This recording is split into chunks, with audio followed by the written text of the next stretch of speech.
नमस्कार। आप सभी जितनी भी आंगनवाड़ी सेविका, सहायिका, मिनी आंगनवाड़ी कार्यकर्त्री हैं, ये वीडियो आपके लिए बेहद ही महत्वपूर्ण होने वाली है। हाल ही के अंदर की एक काफी बड़ी सूचना है। हाल ही के अंदर माननीय सीएम के द्वारा कुछ घोषणाएं की गई, कुछ चीजों के ऊपर चर्चा की गई।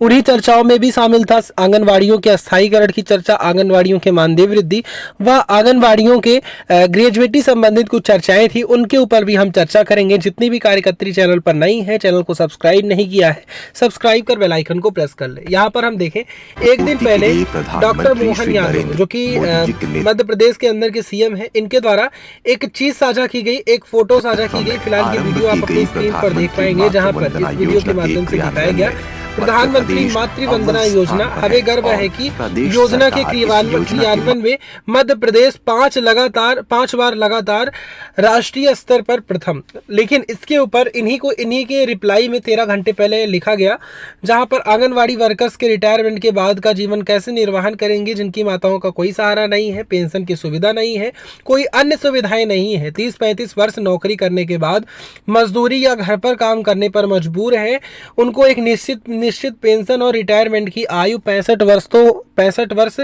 होनी चाहिए। जहां पर कहा गया कि ठीक है, वो चीजें ठीक है, आपकी जो योजनाएं हैं उसमें प्रथम स्तर पर आप आए हैं राष्ट्रीय स्तर पर, लेकिन कम से कम आपको अपने उन विभागों को जिन्होंने इन योजनाओं को प्रथम स्थान पर पहुंचाया है, कम से कम उनके लिए भी तो कुछ कार्य करने आवश्यक है।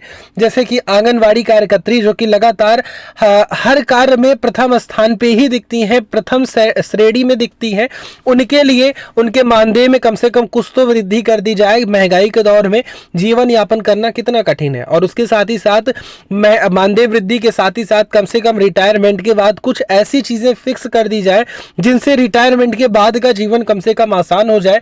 क्योंकि अभी एक चिंता ये है कि वर्तमान में इस महंगाई से कैसे निपटा जाए, उस चिंता में आंगनवाड़ी कार्यकर्त्री पूरी तरह से कार्य नहीं कर पाती। दूसरी चिंता ये है कि अभी इसके बाद बच्चों की पढ़ाई लिखाई वगैरह करनी है, उसके लिए समस्याएं हैं, और काफ़ी आंगनवाड़ी कार्यकर्त्री ऐसी हैं जो कि 40 से 50 वर्ष के मध्य की स्थिति में है।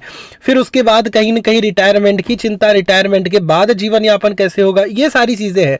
तो सरकार को इन बातों पर भी ध्यान देना चाहिए ताकि व्यक्ति फ्री माइंड से कार्य कर पाए। फिलहाल के लिए वर्तमान की सूचना थी, मैंने सोचा एक प्रॉपर वीडियो के माध्यम से साझा कर।